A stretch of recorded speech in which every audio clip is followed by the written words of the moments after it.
Hey everybody, thanks so much for joining us tonight at 11. I'm Dustin Grove in for Scott. We start with that plan to fix the bumps on Indy's roads that seems to have hit a bump of its own. A veto from Mayor Joe Hogsett. That plan amounted to higher wheel taxes for drivers. Now the mayor says it's just not necessary, but some councilors insist otherwise. Tonight, Logan Gay is joining us with the clash over cars, commutes, and costs. Well, during the press conference, the council president says that she was not surprised by the mayor's veto, but says she still believes that this proposal is necessary to address the years of neglect on the city's roads.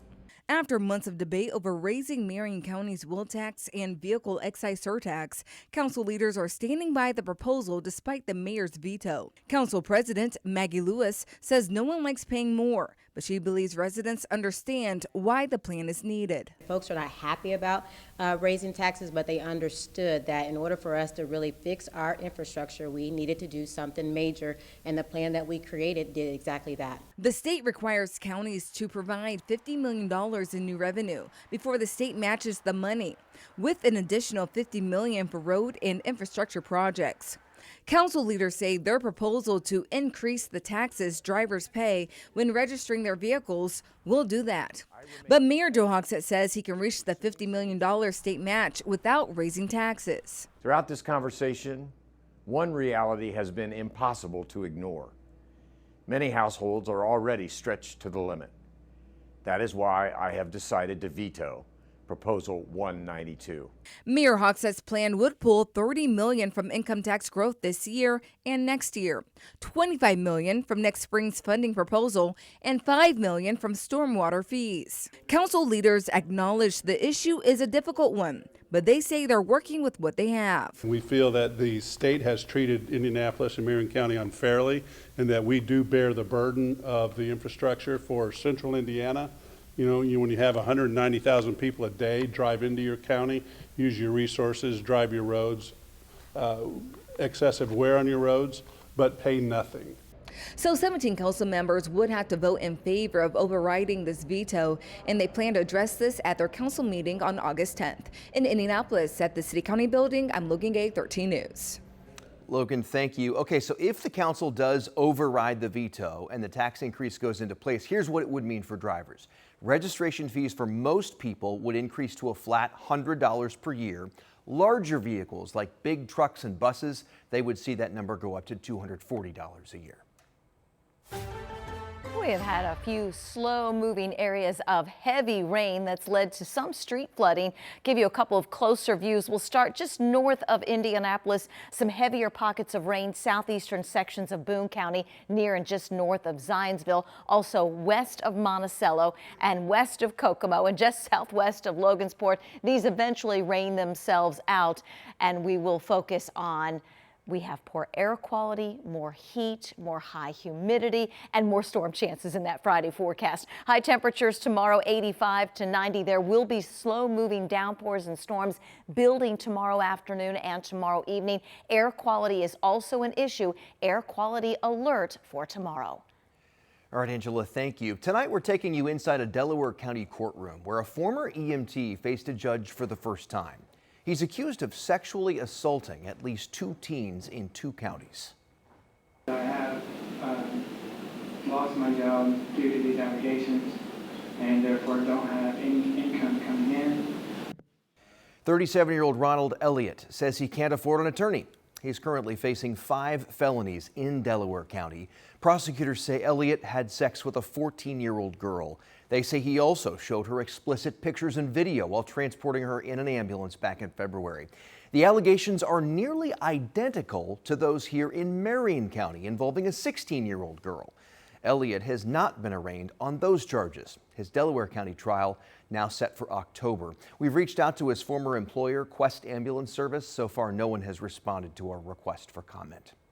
Tonight, construction is underway to address reckless driving in a northeast side neighborhood. This neighborhood right here. For months, people living there have urged city leaders to take action, and now, as you can see, that's happening.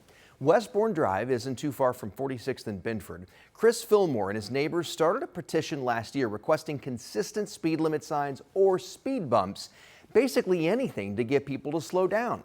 Under this new project, crews will repave 6 streets, and Westburn is getting those speed bumps. It feels good. It feels like it was a long time coming. Instead of the speeding cars, we would take construction. It's been a long time coming, and we're going to see some real improvement in infrastructure in this neighborhood. That's City County Councilor Ron Gibson there, who helped get this work started. It's expected to wrap up sometime next month. We're getting new insight tonight on the push in Westfield to enforce e-bike rules. So far this year, police there have issued 31 tickets and 7 warnings for e-dirt bike violations. They've had 13 e-dirt bikes towed. Police are urging parents now to talk with young riders about the laws in place. They say when kids violate the rules, officers will always contact parents. Police shared these pictures you're looking at on social media. The Post says they want everyone to enjoy their bikes while keeping roads and trails safe for everybody. New tonight, investigators have identified a possible source, finally, for that Cyclosporiasis outbreak. The Washington Post reporting a high percentage of people who got sick from the parasite ate food at Taco Bell with shredded lettuce. According to the Post, the FDA, I should say, asked Taco Bell for the source of the lettuce, and company leaders pointed to Taylor Farms. Taylor Farms has multiple locations across the country and is one of Taco Bell's parent companies. The CDC is investigating some 7,000 cases right now of this illness. Here's a quick look at other stories making headlines right now. Tonight, a man is under arrest connected to a shooting on the west side of Indianapolis. It happened early this morning along Denison Street near Washington and Holt. Police confirm someone shot a man and a woman. Both are said to be stable. Right now, we're working to figure out what may have led to that gunfire.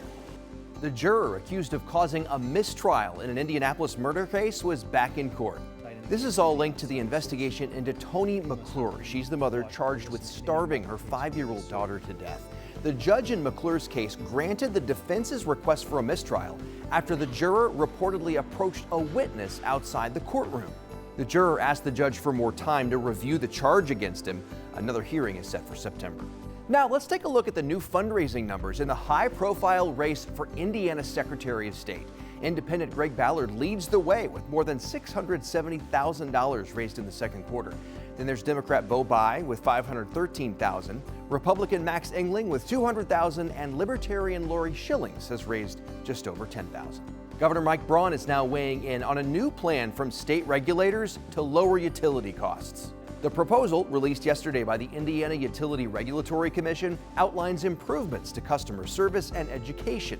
The governor says, in part, the IURC's announcement yesterday of a series of actions aimed at reducing energy costs for Hoosiers is a great step in the right direction. Remember, you can find all the latest local stories streaming anytime. Just scan that QR code right there on your screen.